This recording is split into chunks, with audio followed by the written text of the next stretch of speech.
우리 한 절이라서 우리 한 목소리로 크게 읽도록 하겠습니다. 준비되셨습니까? 읽도록 하겠습니다. 그러므로 내 사랑하는 형제들아, 건실하며 흔들리지 말고 항상 주의 일에 더욱 힘쓰는 자들이 되라. 이는 너희 수고가 주 안에서 헛되지 않은 줄 알미라. 제가 한 번 더 읽겠습니다. 그러므로 내 사랑하는 형제들아, 견실하며 흔들리지 말고 항상 주의 일에 더욱 힘쓰는 자들이 되라. 이는 너희의 수고가 주 안에서 헛되지 않은 줄 알미라. 아멘. 오늘의 말씀은 거듭나야 하리라입니다. 거듭났는데 뭘 또 거듭나야 할까? 그 의미에 대해서 우리는 오늘 좀 살펴보고자 하는데요. 가을이 성큼 다가왔습니다. 올 여름 참 더우셨죠? 내년에도 더 덥다고 합니다. 그리고 올 겨울은 또 춥다고 합니다.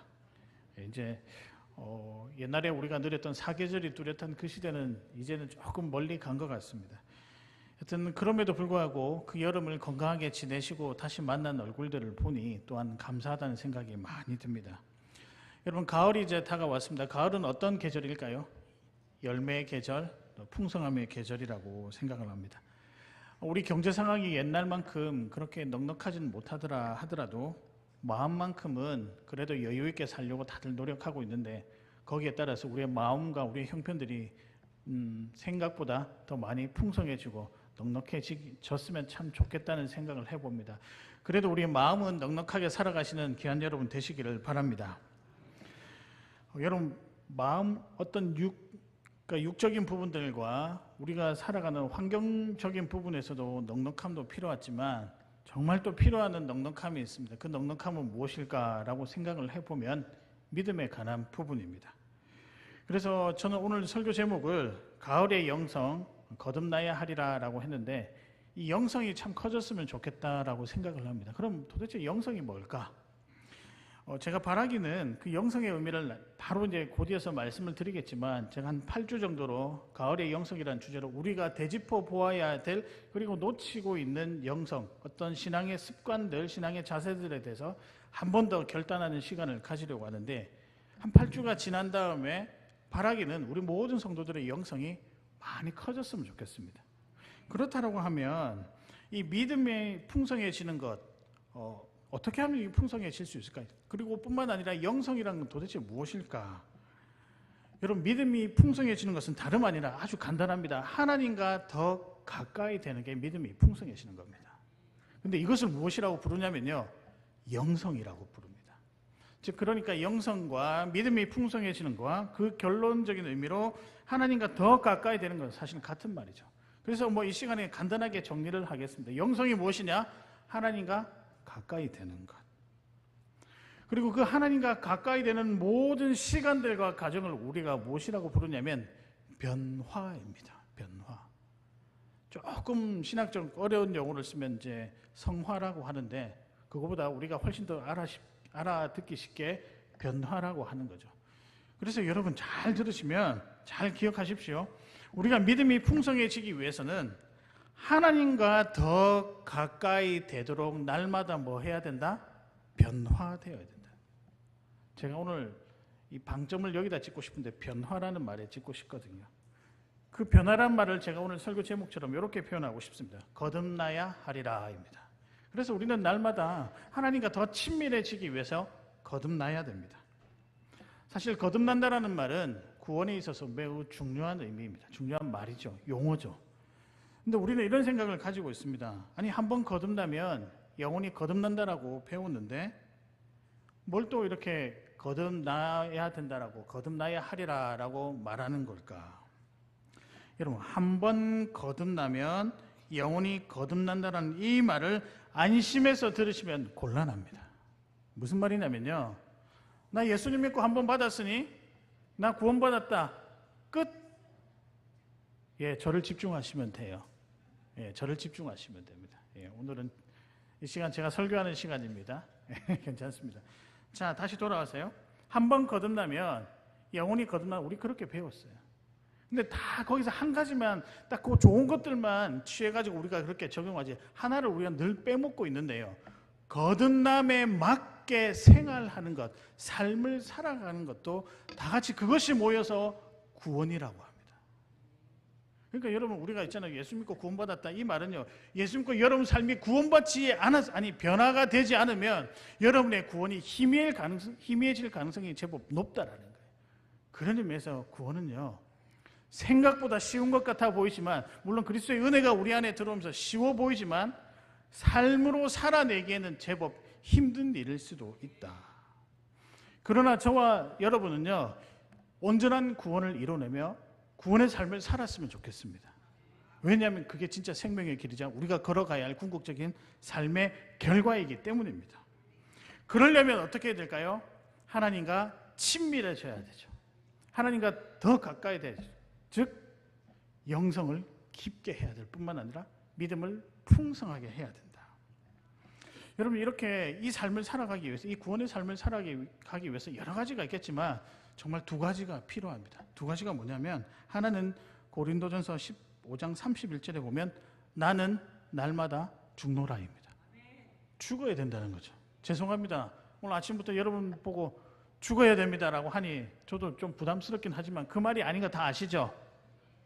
근데 오늘 또 가셔가지고 오늘 우리 목사님이 우리 보고 죽으라 하더라. 예, 그렇게 하지 마시고요. 예, 이렇게 이해하면 될 것 같은데 우리가 예수님 앞에서 살아가는 데 있어가지고 내 생각과 내 경험이 많이 커지는 것을 완전히 눌러놔야 된다. 이게 여러분 날마다 죽는 거예요. 그러니까 내 욕심, 하나님보다 내 욕심이 어떤 퍼센테이지상으로 더 많이 사실 원래 제가 요구하는 건 아예 제로가 돼야 되지만 우리가 그런 존재는 아니잖아요. 날마다 죽는 게 필요합니다. 그럼 반대입니다. 또 하나가 더 필요한데 이제는 여러분에게 이렇게 권면대로 이제 죽으셨으니까 살아나세요라고 하고 싶습니다. 예, 맞습니다. 다시 살아나는 게 필요하죠. 오늘 15장 52절에 보면 다시 살아나고 우리도 변화되어야 하리라. 고린도전서 15장은 부활장이라고 그러죠. 부활신앙이 가득 담겨 있는 내용입니다. 52절의 말씀은 부활신앙이라고 표현하고 있는데 이것을요. 뭐라고 되어 있습니까? 다시 살아나서 그 다음에 뭐 하라고 되어 있습니까? 변화하라고 되어 있다. 그러니까 구원의 삶은 결국에는 변화하는 삶이라고. 나도 죽고 다시 예수님 때문에 살아나서 이전과 전혀 다른 삶을 살아가는 변화의 삶이 무엇이다? 구원의 삶이다. 여러분 부활신앙은 실제 사건이고 또 그것이 주는 은혜이기도 하지만 하나님께서 우리에게 보여주신 삶의 방식입니다. 그렇게 살아가야 된다는 거죠. 거기에 따라 우리는 매일 죽어야 되고 또다시 매일 은혜로 다시 살아나야 됩니다. 이걸 다른 말로 표현하면 거듭나야 하리라. 사랑하는 여러분, 옆에 분들에게 한번 인사하겠습니다. 사랑하는 누구누구 씨라고 하긴 누구누구님 거듭나시길 바랍니다. 한번 인사하도록 하겠습니다.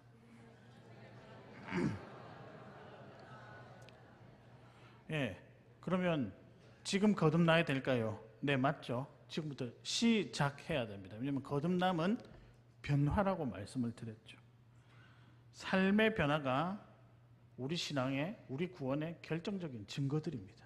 그러니까 여러분이 변화하는 것이 다름 아니라 하나님께서 구원 계획을 가지고 있었다는 것이 실현되는 여러분이 증거물이라는 거죠.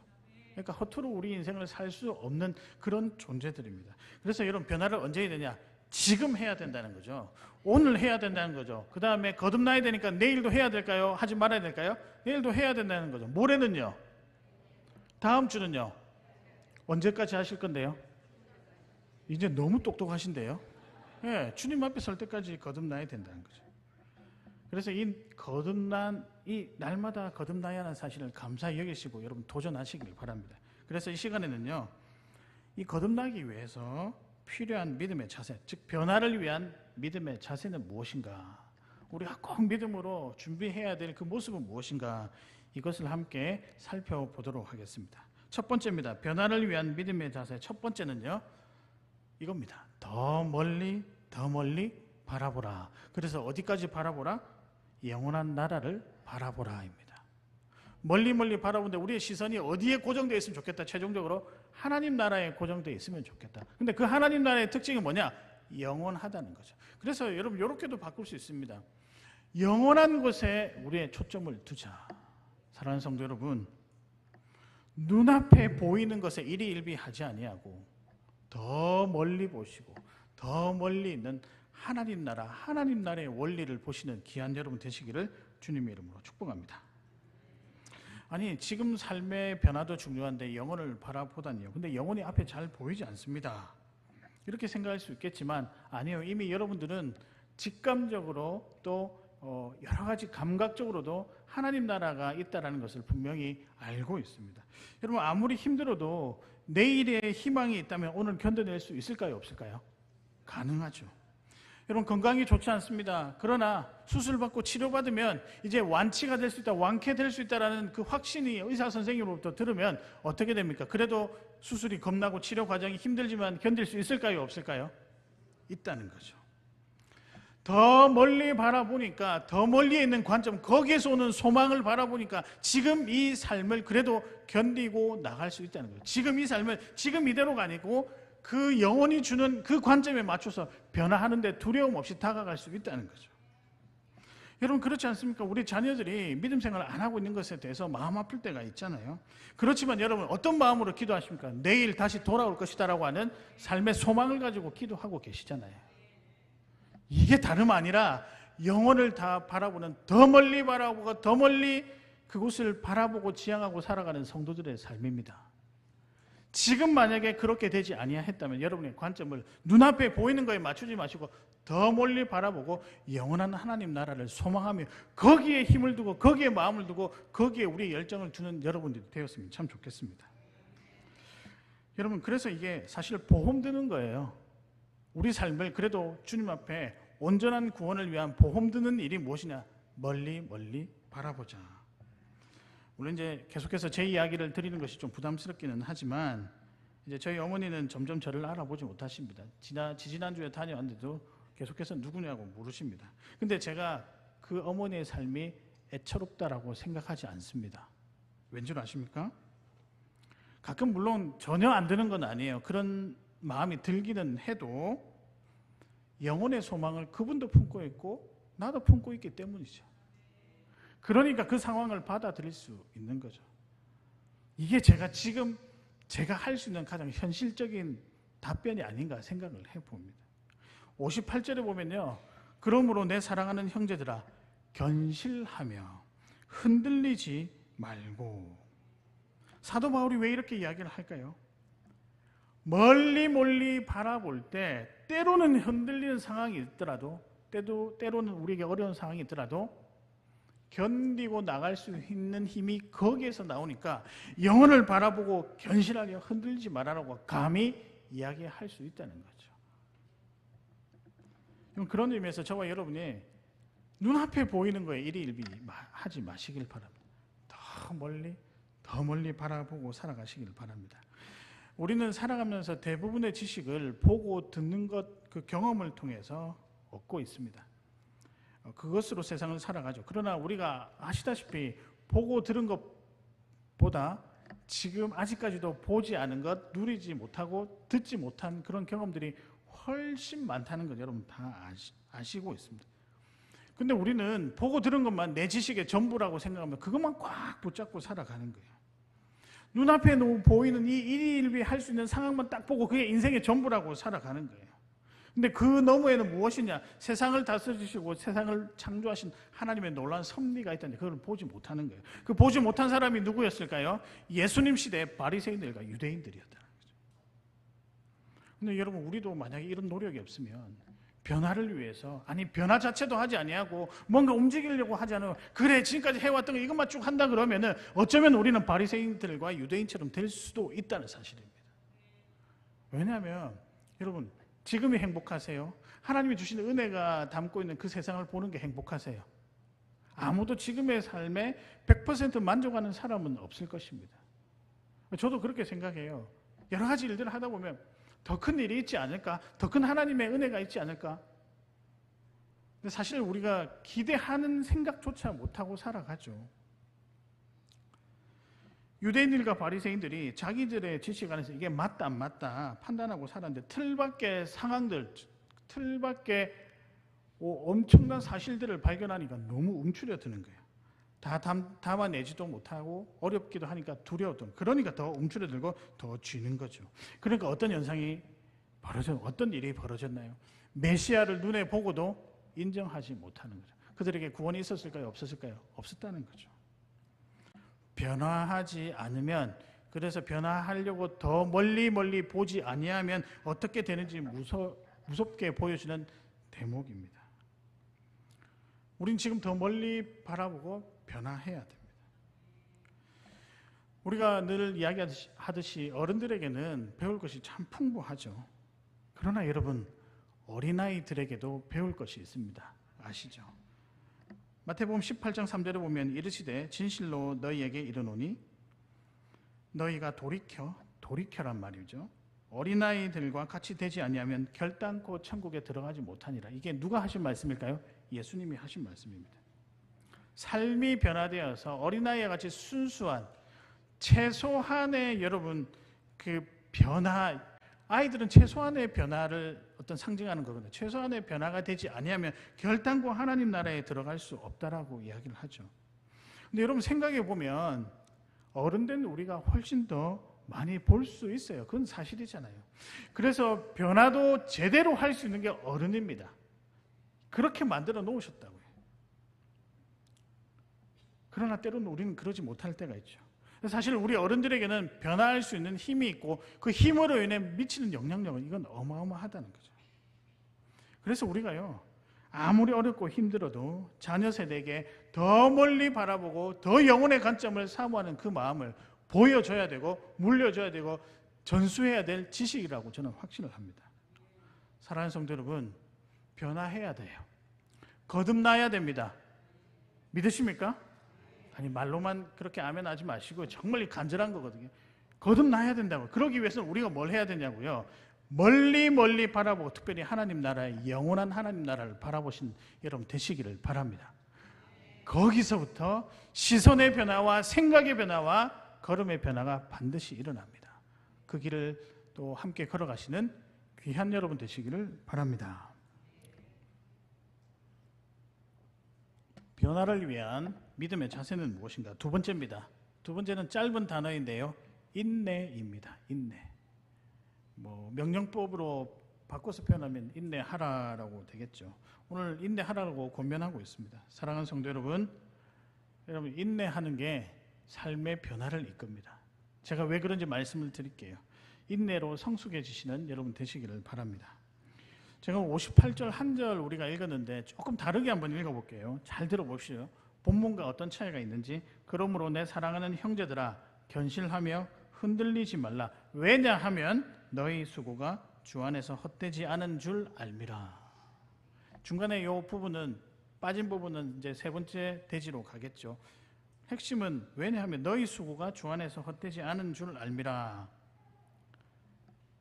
바로 우리가 변화된다라고 해도 인내한다라고 해도 눈에 보이는 변화가 없을 수 있지만 그래도 하나님께서 뭐라고 하시죠? 기다리라. 그러면 너희 수고가 헛되지 않는다. 그래서 오늘 메시지는 이 구절의 메시지는 다름 아니라 우리에게 인내하라는 거죠. 삶에 대한 도전, 그 도전으로 인내하라는 거죠. 여러분에게 질문 하나 드리겠습니다. 여러분이 처음 예수님을 믿었을 때와 지금 이 상황 변화되었다라고 생각을 하십니까? 여기 한두 분만 있으시네요. 변화됐죠. 저도 모태신앙입니다. 예수님을 극적으로 체험한 일은 제가 생각해보니 그렇게 없지만 그래도 늘 교회 안에 살았고 믿음 안에 살았기 때문에 믿음으로 굳건히 살아가고 있는 건 같습니다. 그렇다고 해서 제 삶에 변화가 없었느냐? 아니요, 변화가 있었죠.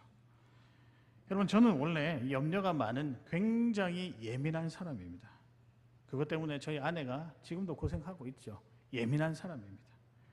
근데도 왜 그랬을까? 가정적으로 조금 어려운 일도 있었고 그러다 보니 작은 일에도 염려할 수밖에 없었고 때로는 문제가 해결되지 아니하면 막 조급해서 발을 동동 구리는 것이 저의 원래 모습이었습니다.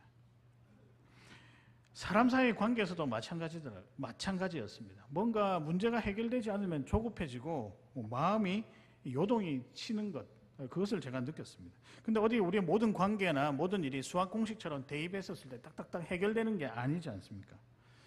그러다가 제가 사역을 하기 전에 저희가 사실 특별한 경험이 있긴 있었습니다. 특별한 경험이 한 28살 때 있었는데 그때 그 경험을 통하여 예수님을 한번 만난 적이 있습니다. 경험하고 난 다음에 제 마음이 들어오기 시작하는데 나타난 첫 번째 변화가 뭐냐면 기다리는 것이죠. 기다리는 것. 삶의 여유가 기다림에서부터 나오고 삶의 변화가 어디에서부터 나오느냐? 기다림, 인내로부터 나오기 시작한다는 것을 제가 확실하게 깨달았습니다. 그러고 나니까 이전에 정말 보지 못했는데 같은 상황이어도 보지 못했는데 그 인내하는 그 순간부터 삶이 조금씩 변화되니까 다른 게 보이기 시작하더라고요. 오늘 사도 바울이 고린도 교회 성도들에게 이렇게 이야기합니다. 인내하십시오. 부활 신앙을 가지고 있지만 지금 당하고 있는 그 핍박과 어려운 가운데 사도 바울은 인내하라고 이야기를 합니다. 아마 어떤 사람들, 그 고린도 교회 사람들은요, 그냥 부활 신앙을 핍박을 지나는 용도로만 생각했을 거예요. 아, 예수님 믿으면 뭐 핍박이 지나가겠지. 근데 예수님 믿었는데도 핍박이 사라지지 않는 거예요. 그러다 보니 믿음의 강도가 약해지고 하나님에 대한 확신이 옅어져 가는 거죠. 이럴 때 이런 상황 가운데 있었기 때문에 이 사람들이 변화는커녕 믿음이 굳건해지지 않는 거예요. 이럴 때 사도 바울이 뭐라고 하냐면 인내하십시오. 인내를 통하여 변화하십시오라고 이야기를 하고 있습니다. 근데 목사님, 인내하기만 하면 삶이 변화된다는 것, 이거 좀 궁금한데요? 어떻게 그럴 수 있을까요? 근데 저는 이 인내가 삶을 확실하게 변화시킵니다. 변화시킨다고 생각합니다. 왜냐하면 기다린 게요, 그냥 기다린 게 아니에요. 자기를 돌아보고 기다려야 돼요. 그래서 여러분 성경 말씀에 인내할 때는요, 반드시 조건 하나가 더 붙습니다. 나를 돌아보고 기다려야 된다는 거예요. 그냥, 아니 여러분, 시간이 가만히 있으면 문제가 해결될까요? 물론 해결될 것도 있겠죠. 그게 이제 하나님의 섭리 가운데 해결이 되겠죠. 근데 오늘 이 말씀을 통해서 이 고린도 교회 성도들에게 권면하는 것, 동일하게 우리에게 권면하는 내용은 나를 돌아보는 시간을 가지고 기다리라는 거예요. 이게 사도 바울이 이야기하는 인내의 매우 독특한 점입니다. 자기를 돌아보고 기다린다. 50절에서부터 57절까지는 죄로 인한 사망에 대해서 설명하는 장면입니다. 내용이 이렇거든요. 인내하면서 나를 돌아보고 나의 죄를 발견하고 표현하고 밖으로 끄집어내는 시간이 필요하니 그렇게 함으로 삶의 변화를 이루어내라라고 하는 것이 사도 바울의 권면입니다. 무조건 기다리는 것은 삶의 변화가 없죠. 나를 돌아보니 삶의 변화가 있는 거예요. 여러분의 영성이 깊어지려면 인내해야 되는데 나를 돌아보면서 기다려야 된다는 거죠. 그러면 여러분, 인내하는 게 핵심일까요? 나를 돌아보는 게 핵심일까요? 어쩌면 나를 돌아보는 게 핵심일 수도 있지 않나요? 근데 그 시간이 왜 인내라고 함께 사용하냐면 나를 돌아보는 시간이 생각보다 힘듭니다. 왜냐하면 기억나지를 않아요. 보지를 못해요. 그리고 이걸 인정하기가 싫어요. 인정했었을 때 다가오는 자괴감과 힘듦과 외로움과 고통, 이거 이루 말할 수 없어요. 그래도 뭐 하라? 기다려라. 죄를 끄집어내고 죄를 묵상하고, 죄를 묵상한대요. 죄를 다시 생각하라는 거죠. 예수님의 은혜, 부활의 은혜가 아니면 이 죄를 해결할 수 없구나. 자기를 돌아보는 거기에서부터 여러분 삶이 변화되고 영성이 깊어져 간다는 겁니다. 여러분, 눈과 마음을 덮고 있는 반투명한 그 커플들이라고 해야 될 거예요. 이 껍질들을 다 벗겨내야 선명하게 하나님 나라와 우리 삶을 볼 수 있습니다. 사랑하는 성도 여러분, 기다리시길 바랍니다. 인내하시길 바랍니다. 어떻게 인내한다고요? 자기를 돌아보고 죄를 끄집어내야 된다. 이게 이 더러운 것을 청소를 해야 깨끗해지는 거고 변화가 되는 거죠. 여러분, 이게 그렇게 되었을 때 이 변화를 통해 우리의 영성이 자라면서 하나님과 친밀해지는 거죠. 죄를 끄집어내어 예수 십자가 앞에서 무너뜨리고 자유케 되어서 그동안 보지 못하고 경험하지 못한 하나님의 선하신 흔적들을 많이 누리면서 살아가시기를 바랍니다. 그런 변화된 삶을 저는 여러분들에게 기대하고 싶고 저도 그렇게 한번 살아보려고 합니다. 사랑하는 성도 여러분, 자기를 돌아보고 인내하시는 귀한 여러분, 그래서 나의 연약함을 발견하고 하나님께서 나를 다스리시는 그 놀라운 경험을 하시어 삶의 변화가 되는 거룩한 일상을 살아가시는 우리 귀한 성도님들 되시기를 주님의 이름으로 축복합니다. 아멘. 마지막입니다. 오늘 설교가 굉장히 좀 빠른 것 같은데요. 좋으시죠? 예, 제가 이제 설교 본문을 조금 좀 짧게 줄이려고 노력을 많이 했는데 이번에 한번 과감하게 해보았습니다. 그러나 뒷일은 아무도 모릅니다. 자, 변화를 위해서 변화되어야 될 믿음의 자세 마지막 세 번째는요, 섬김입니다. 섬김. 근데 그냥 섬김이 아니고 나를 낮추는 섬김입니다. 사랑하는 성도 여러분, 삶의 변화는 부활 신앙의 결론이라고 할 수 있는, 우리 구원 신앙의 결론이라고 할 수 있는 나를 낮추는 섬김입니다. 이 엄청난 결단으로 살아가신 여러분 되시기를 바랍니다. 58절에 보면 중간에 항상 주의 일에 힘쓰는 자들이 되라. 여러분, 주의 일이 뭘까요? 뭐 교회 일, 봉사하는 거? 뭐 한 가지 물어보겠습니다. 그러면 그 일의 궁극적인 목적은 무엇일까요? 저는 교회 사역의 모든 것들을 궁극적으로 한마디로 하면 딱 요거라고 생각하는데, 영혼 구원입니다. 그러니까 주의 일에 힘쓰라라고 하는 이 일은 사람 섬기는 일이죠. 이것이 매우 중요한 이유는 우리 주님께서 그 일을 중요하다고 여기셨기 때문이죠. 심지어 예수님께서 이 땅에 오신 목적이 무엇이냐? 섬김을 위해서 오셨다는 거죠. 마가복음 10장 45절인데요. 인자에 온 것은 섬김을 받으려 함이 아니라 도리어 섬기려 하고 자기 목숨을 많은 사람의 대속물로 주려 함이라.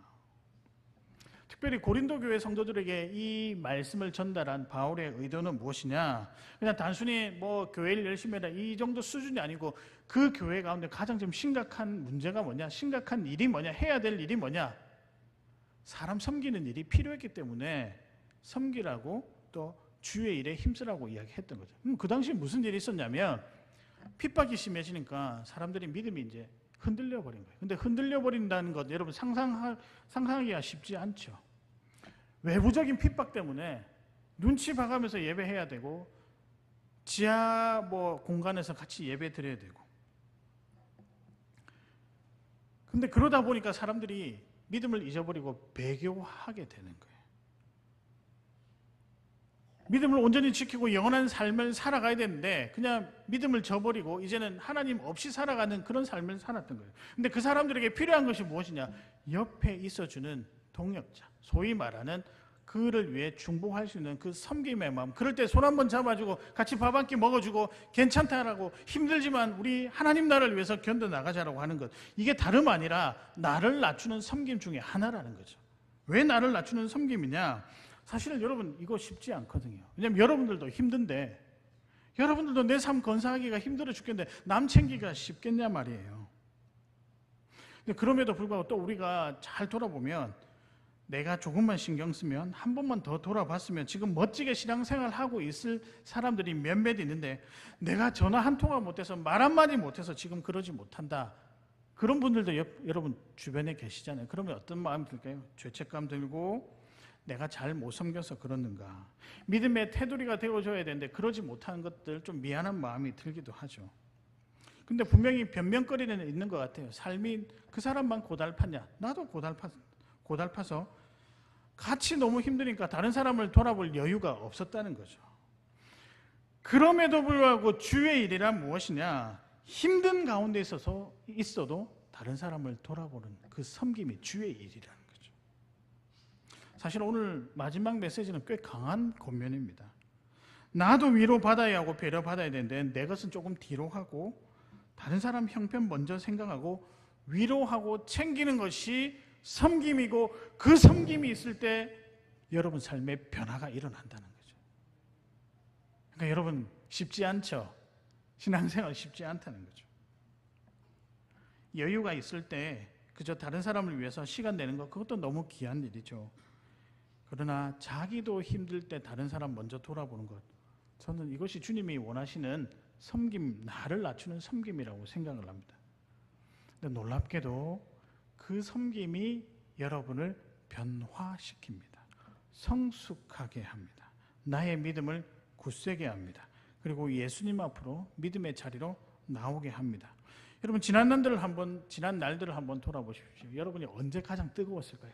언제 가장 믿음이 성숙하고 언제 가장 믿음의 어떤 수치가 가장 높았을까요? 물론 수치로 표현할 수 없겠지만 그 감으로 언제 믿음이 가장 이렇게 컸을까 생각해 보면, 나도 어려운데 다른 사람 섬겼을 때랑 그 사람을 위해서 중보할 때, 그리고 정말 피곤하고 귀찮을 때 꼭 해야 하나라는 마음이 가득할 때 그래도 움직여서 섬겼을 때가 여러분 믿음이 가장 커지고 열정적이었다라고 저는 생각합니다. 여러분 참 신기하지 않습니까? 은혜는 언제 주어지냐면요, 준비되어서 주어지는 은혜도 있겠지만 내 것을 내려놓고 가장 귀찮을 때 하나님을 위해서 섬겼을 때 은혜가 정말 많이 부어진다는 거예요. 그럼 왜 이렇게 섬김에 힘이 있느냐? 이게 다름 아니라 이 힘이 어디에서 왔냐면 예수님이 그렇게 살아가셨던 방식이어서 그렇습니다. 우리가 그분의 자녀잖아요. 하나님 아버지가 그렇게 살아오셨던 방식을 우리에게 고스란히 전달해 주는데 그건 진리거든요. 그러니까 힘이 있을 수밖에 없죠. 삶의 여유는, 마음의 여유는 가진 것이 많고 능력이 많아서 생기는 것이 아니라 사람에 대한 마음을 가지고 섬길 때 생기는 거죠. 그 섬김을 통하여서 여러분이 성숙된다는 것, 여러분 꼭 기억하시기를 바랍니다. 이런 결론일지는 모르나 우리 교회가 하나님 앞에서 어떤 모습으로 섬길 때, 어떤 모습으로 서 있을 때 가장 기쁘실까, 제가 좀 조심스럽게 이렇게 한번 결론 내려보았는데요.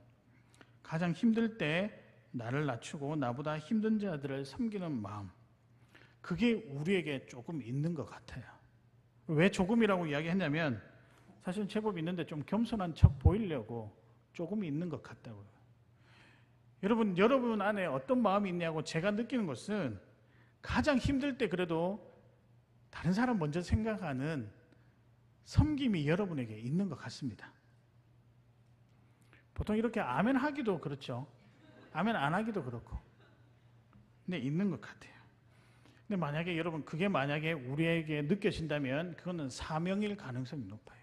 하나님이 우리에게 그렇게 한다라고요.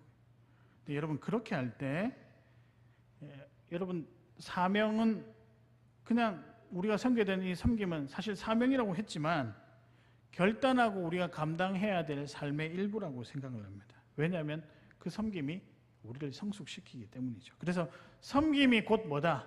영성이다라고 말씀드릴 수 있습니다. 근데 이렇게 수고한 자들에게 하나님께서 그냥 가만히 내버려 두시느냐? 그게 아니고요. 이렇게 특별한 메시지를 주시는데 너희 수고가 주 안에서 헛되지 않은 줄 알미라. 이렇게 변화를 위해 남을 위해 애쓰는 사람들에게 하나님께서 그래도 복을 주신다는 거예요. 이게 주님의 위로입니다. 그러나 여러분 이 땅에서의 풍성한 복을 주시느냐? 그럴 수도 있고 아닐 수도 있다는 거죠. 근데 여러분 더 큰 게 있어요. 사실은 더 큰 게 뭐냐면 그 변화를 통해서, 그 섬김을 통해서, 그 변화를 통해서 이제껏 누리지 못한 어마어마한 하나님의 은혜를 발견하게 되는 거죠. 여러분 이게 있어야 여러분 믿음이 끝까지 유지돼서 우리의 구원이 이루는 그날까지 유지돼서 온전하게 구원의 나라, 구원의 잔치에 참여할 수 있는 거예요. 은혜가 없으면 중간에 멈출 수도 있어요. 은혜가 없으면요. 그러니까 어떻게 해야 되죠? 그 은혜가 변화 가운데 날마다 나타나니까 변화 가운데 그 은혜를 경험할 수 있으니까 여러분 계속해서 변화하려고 노력을 해야 된다는 거죠. 여러분 하나님의 은혜는요 스쳐만 가도 여러분 감당을 못할 정도로 어마무시합니다. 저는 많이 누렸으면 좋겠습니다. 여러분 울지마 톤즈라고 혹시 들어보셨습니까? 아마 여러분 좀 언론을 통해서도 다 아실 텐데요. 아프리카 남수단의 톤즈라는 마을에서 사역했던 이태석 신부님의 이야기입니다. 그분은요 톤즈 마을 사람들의 열악한 환경에 그 평생을 바쳤습니다. 아픈 사람을 돌보기도 하고 학교도 세우기도 하고 노래를 가르치면서 제일 중요한 꿈을 키웠던 분이셨습니다. 그런데 이제 이분이 그렇게 평생을 사역하다가 몸이 좀 안 좋아서 한국에 돌아와서 검사를 받았는데 그만 말기암 판정을 받았던 거죠. 근데 여러분 병상에 누워서도 자기가 섬기지 못하는 것에 대해서 늘 마음 아파하며 그 섬김을 통해서 날마다 하나님과 가까이 가는 그것을 하지 못하는 것에 대해서 안타까워하면서 그가 무엇을 했냐면 병상에서도 사람들에게 편지를 보내서 톤즈 아이들을 위한 후원금을 모집하고 편지를 쓰고 삶이 다하기까지 서로 연락하면서 끝까지 챙겼다는 거죠. 희생과 함께 섬김을 실천했죠. 우리는 꼭 이 모습이 아니더라도 적어도 한 영혼을 위한 뜨거운 섬김, 직분과 상관없이 또 가진 것과 상관없이 믿음이 크건 그렇지 않든 간에 그 섬김을 통해 우리의 삶을 날마다 변화시켜야 된다는 거죠. 여러분 이 은혜가 저와 여러분의 구원을 더욱더 굳건하게 합니다. 믿으십니까? 그래서 여러분 오늘도 섬김을 통한 변화 기대하시면서 살아가신 여러분 되시기를 바랍니다. 말씀을 정리하겠습니다. 오늘의 말씀은 거듭나야 하리라. 여러분 거듭나야 하는 건 맞으시죠? 어떻게 거듭날까요? 첫 번째는요, 더 멀리 바라보라. 두 번째는요, 자기를 돌아보면서 인내하라. 그런 변화가 일어난다는 거죠. 세 번째는요, 섬김이죠. 섬길 때 예수의 마음이 우리 안에 들어오고 그 안에서 여러분 삶의 변화가 일어난다는 거죠. 오늘 세 가지 말씀드렸습니다. 그 중에 하나라도 여러분 꼭 한 가지 실천하셨으면 좋겠습니다. 제가 지난주 월요일 날 우리 교단에서 진행했던 교회 교육 엑스포에 다녀왔습니다. 근데 그 저녁 집회 때 목사님이 했던 설교가 제가 잊혀지지가 않습니다. 그분이 뭐라고 하셨냐면 이러시는 거예요.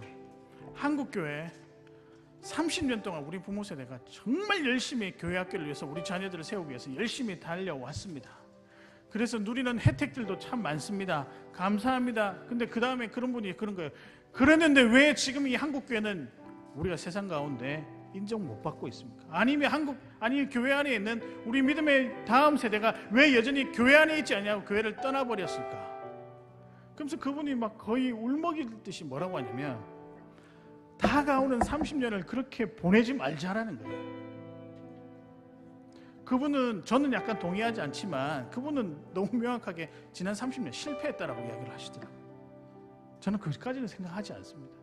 그래도 우리 부모 세대가 열심히 달려왔기 때문에 지금 우리가 있는 것도 사실이거든요.